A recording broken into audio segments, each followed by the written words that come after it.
감사해. 시험이 닥쳐올 때에 주께서 인도하시니 두려움 없네. 할렐루야. 오늘 주시는 하나님 말씀은 본문은 어제와 같습니다. 요한복음 3장 1절부터 9절까지의 말씀인데 오늘은 핵심 요절되는 3절만 제가 읽어드리겠습니다. 예수께서 대답하여 이르시되 진실로 진실로 네게 이르노니 사람이 거듭나지 아니하면 하나님의 나라를 볼 수 없느니라. 오늘은 본 말씀 가지고 성도가 변해야 교회가 부흥한다. 이제 세 번째 시간이 되겠습니다. 성도가 변해야 교회가 부흥한다. 니고데모 현상을 벗어나야 된다고 말씀드렸습니다. 차지도 덥지도 않는, 또 헌신하지도 배신하지도 않는 그런 신앙의 회색지대에서 벗어나야 한다는 것입니다. 그래서 어떻게 하면 이 니고데모 현상을 벗어날 수 있다고 말씀드렸죠? 첫째는 무엇입니까? 영적인 일에 관심을 가져야 된다. 두 번째는 자기 의를 쌓는 삶을 버려야 된다. 오직 십자가만 붙들어야 된다. 말씀을 드렸고, 오늘은 마지막으로 한 가지 더 말씀드리면은 어떻게 하면 우리가 정말 영적으로 깨어있는 니고데모처럼 그렇게 회색지대에서 머물러 있지 않고 영적으로 깨어서 생명력을 누리는 성도가 될 수 있을까? 세 번째 비결은요, 예수님을 거리두고 따르지 말라. 예수님을 거리두고 따르지 말라는 것입니다. 예수님이 코로나도 아니신데 거리를 두고 따르는 이들이 많은 것 같습니다. 여러분, 니고데모는요, 예수님을 따르긴 따랐지만 일정한 거리를 두고 따랐습니다. 이 점이 오늘날 많은 현대 교인들과 닮은 것 같습니다. 다른 지구에 가까이 오지도 않고 멀리 가지도 않고 항상 지구 주위를 돕니다.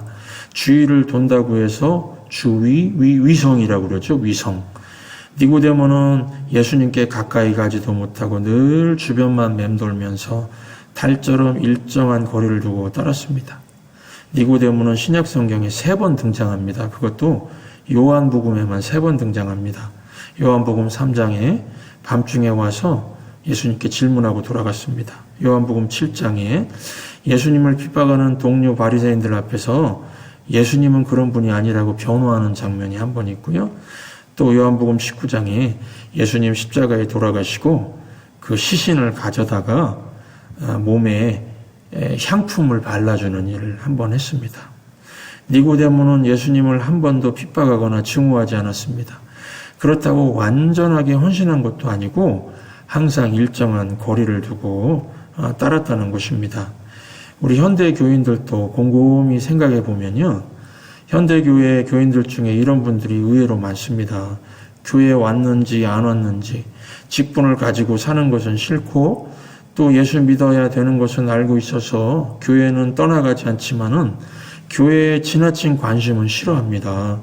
예수님을 떠나지는 않습니다. 예수님 믿어야 구원받는다는 것을 알고 있기 때문에 그렇습니다. 일요일이면 교회를 맨 먼저 옵니다. 그리고 빨리 예배 보고요, 또 빨리 갑니다. 교회에 오래 있으면 혹시라도 교인이 해야 할 의무를 해야 할 것 같아서 주일날 일찍 왔다가 또 일찍 갑니다. 이런 점에서 많은 현대 교인들이 니고데모들을 닮은 것 같지 않습니까? 여러분, 우리 하나님은 이런 모습을 원하지 않으십니다. 헌신하는 신앙을 원하십니다. 신약성경 마지막 책인 계시록에 보면은 이런 니고데모 같은 성도, 이들이 모인 교회가 예수님께 책망을 받는 내용이 나옵니다. 계시록 3장 15, 16절 보시면은 내가 네 행위를 아노니 네가 차지도 아니하고 더웁지도 아니하도다. 네가 차든지 더웁든지 하기를 원하노라. 네가 이같이 미지근하여 더웁지도 아니하고 차지도 아니하니 내 입에서 너를 토하여 내치리라. 예수님은 위성 같은 성도, 주인만 맴도는 이 달 같은 성도를 좋아하지 않으십니다. 여러분, 왜 이렇게 많은 사람들이 이런 태도를 가지고 살고 있을까요? 첫 번째 말 것은 이런 분들이 다 알긴 알지만은 은혜 체험이 없기 때문입니다. 알긴 알지만 은혜 체험이 없다. 니고데모는 은혜 체험이 없었습니다. 같은 바리새인 출신이었지만 온 세상을 돌아다니며 복음을 증거한 바울은 니고데모와 다른 삶을 살지 않습니까? 어떻게 해요? 바울은 헌신하는 삶을 살았습니다. 성경을 읽어보면 이 바울에게는 항상 뜨거운 헌신의 고백이 있었습니다. 사도행전 23, 24절 보시면은 이게 제 인생 요절입니다. 제 이름도 영어로 폴이거든요. 바울. 이 바울의 그 뜨거운 헌신이 전염돼가지고 저도 이 말이 있으면 이제 제 요절 말씀인데 바울이 이렇게 고백합니다. 나의 달려갈 길과 주 예수께 받은 사명, 하나님의 은혜의 복음 증거하는 일을 마치려 하면은 나의 생명을 조금도 귀하게 여기지 아니하노라. 얼마나 뜨거운 고백입니까? 현대교회를 보면 예수님을 수십 년간 믿어도 은혜의 강물에 들어가지 못하고 듣긴 들어서 아는 것은 많은 교인들이 있습니다. 성경의 줄거리를 잘 압니다. 교회는 이런 곳이다 저런 곳이다 말할 수 있습니다. 어떤 사람이 진짜 신앙인지 아닌지도 다 압니다. 판단을 잘 내립니다. 그런데 문제는 자신에게 뜨거운 은혜 체험이 없다는 것입니다. 헌신이 없다는 것입니다. 바울처럼 쓰임받을 수 있는데 겨우 자신만 간신히 구원받고 마는 성도로 남아 있다는 것입니다. 우리는 뜨거운 이 차지도 뜨겁지도 않은 이 자리를 떠나서요. 뜨거운 은혜를 체험하고 뜨거운 고백을 하면서 살아야 되겠습니다. 저도 그렇고 우리 성도님들도 그렇고 입에서 이 다음과 같은 고백이 흘러나오길 소원합니다. 디모데후서 4장 6절부터 8절 말씀인데요. 우리 집사님들 입에서도 이런 고백이 흘러나오길 바랍니다. 나는 이미 하나님께 내 삶을 바쳤고 이제 이 땅을 떠날 때가 되었습니다. 나는 선한 싸움을 싸웠고 내가 달려가야 할 길도 끝냈으며 믿음도 지켰습니다. 이제 내게는 영광의 면류관을 받는 일만 남았습니다. 그 면류관은 하나님과 함께하며 의롭게 살았다는 표시로 주는 상입니다. 주님은 바로 의로운 재판장이시기 때문에 마지막 그날에 주님은 내게 면류관을 주실 것입니다. 이렇게 살면은 영광스럽겠죠.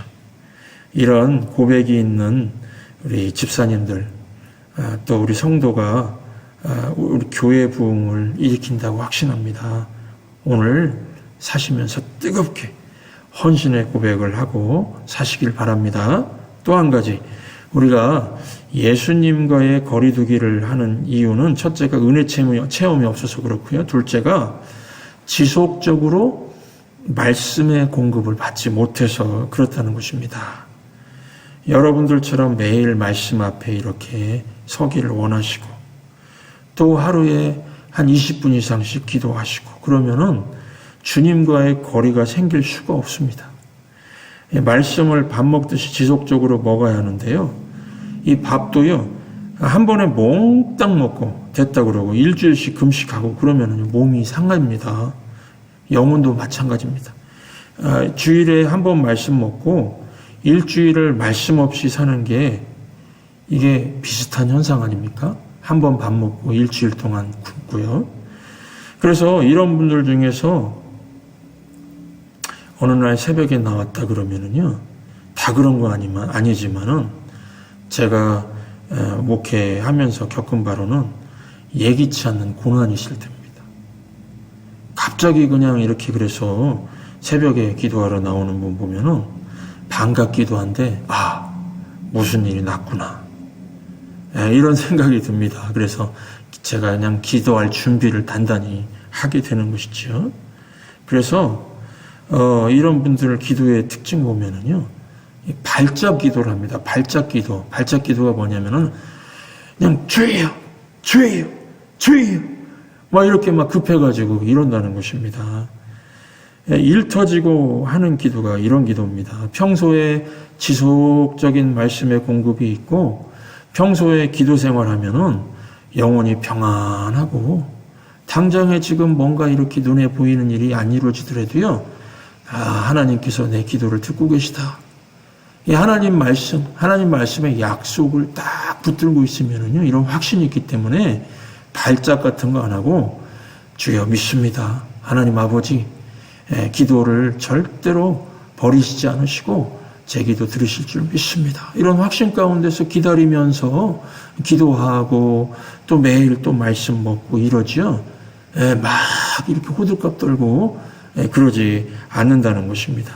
그래서 정비형 성도가 있습니다. 정비형 성도는 지속적인 말씀을 공급받고 미리미리 다 일 터지기 전에 정비한다는 것입니다. 그런데 수리형 성도는요? 수리형 성도는 문제 생겨서 고치러 나오는 사람들을 말합니다. 그래서 이 차도 보면은 꼭 그 문제 생겨가지고 터져서 고치러 나오고 그러면 차도 빨리 망가집니다. 미리미리 때가 되면 엔진 오일도 바꿔주고 브레이크 패드도 갈아주고 이러면은요 차도 오래 쓸 수가 있죠. 그래서 주님과의 거리두기 하다가 일 터질 때만 나오는 수리형 성도 되면은 몸과 영혼이 많이 상하게 되어 있습니다. 그러므로 저와 우리 집사님들은 정비형 성도가 되시기 바랍니다. 항상 매일매일 말씀을 가까이 하고 매일 기도 생활하면은 이게 바로 정비형 성도가 되는 길입니다. 히브리서 4장 12절 보시면 하나님의 말씀은 살았고 운동력이 있어서 좌우의 날선 어떤 검보다도 예리하여 혼과 영과 및 관절과 골수를 찔러 쪼개기까지 하며 또 마음의 생각과 뜻을 감찰하나니. 지속적으로 말씀이 들어가면 영혼이 살아나고 관절과 골수가 다 살아나는 은혜의 역사가 나타난다는 것입니다. 여러분 오늘 또 마귀는 우리가 복음 전하는 것을 막을 것입니다.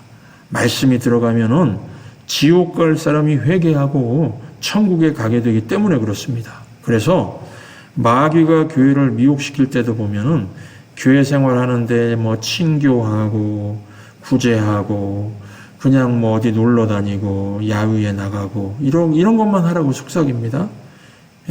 왜냐하면은 말씀 못 듣게 하려고요. 교회는요 디모데후서 4장 2절 말씀처럼 때를 얻든지 못 얻든지 말씀 전파하는 걸 항상 힘써야 하는 것입니다. 교회가 지속적인 말씀 사역하면요 지속적으로 말씀 공급을 원하는 성도들 되면은 교회가 행복합니다. 지속적으로 말씀 공급을 받으면은요, 교회가 능력이 있습니다. 성도들이 능력이 있습니다. 그래서, 지속적인 말씀 공급하려고 저도 아주 열심을 내고 있습니다.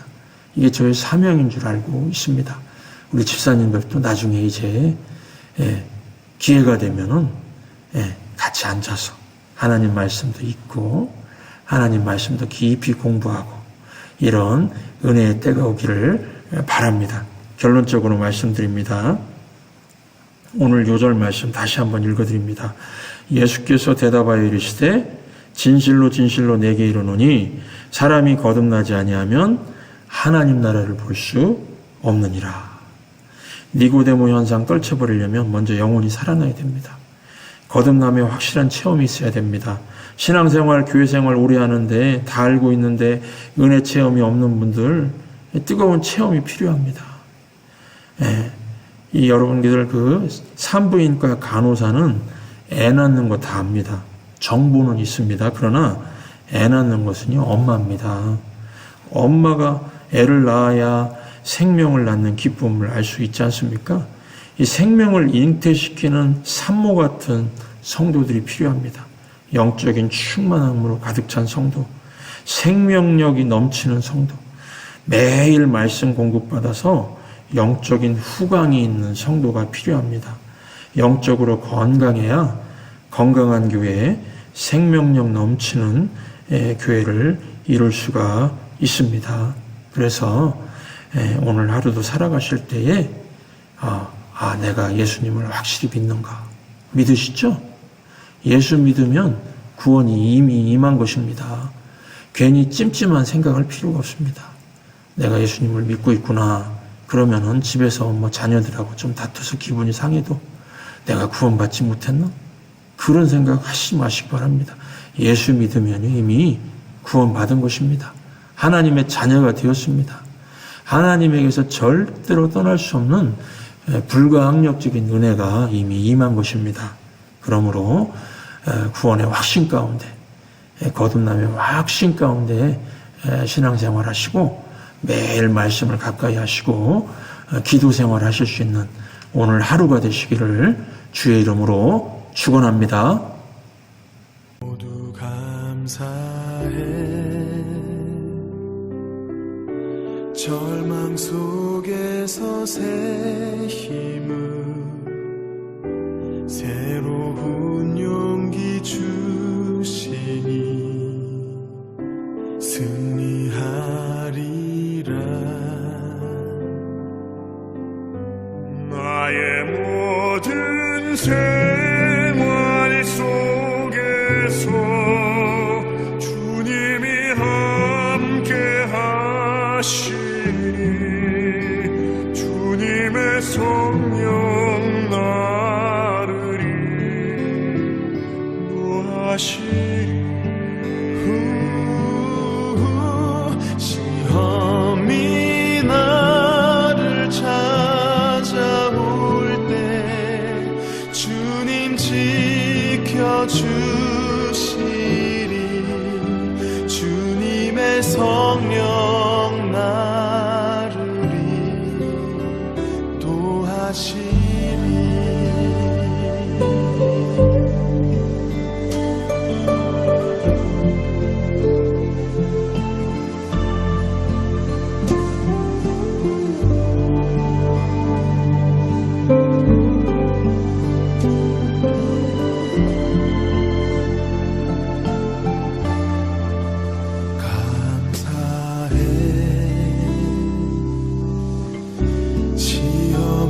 닥쳐올 때에 주께서 인도하시니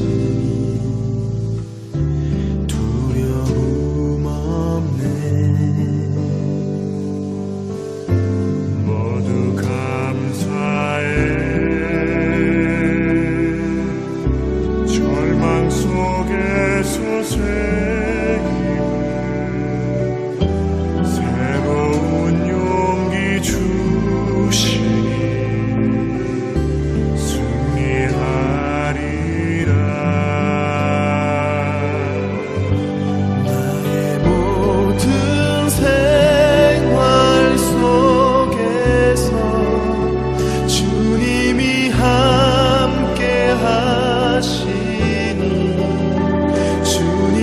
성령 나를 인도하시리. 시험이 나를 찾아올 때 주님 지켜주시리. 주님의 성령 나를 인도하시리. 나의 모든 생활 속에서 주님이 함께 하시니 주님의 성령 나를 인도하시리. 시험이 나를 찾아올 때 주님 지켜주시리. 주님의 성령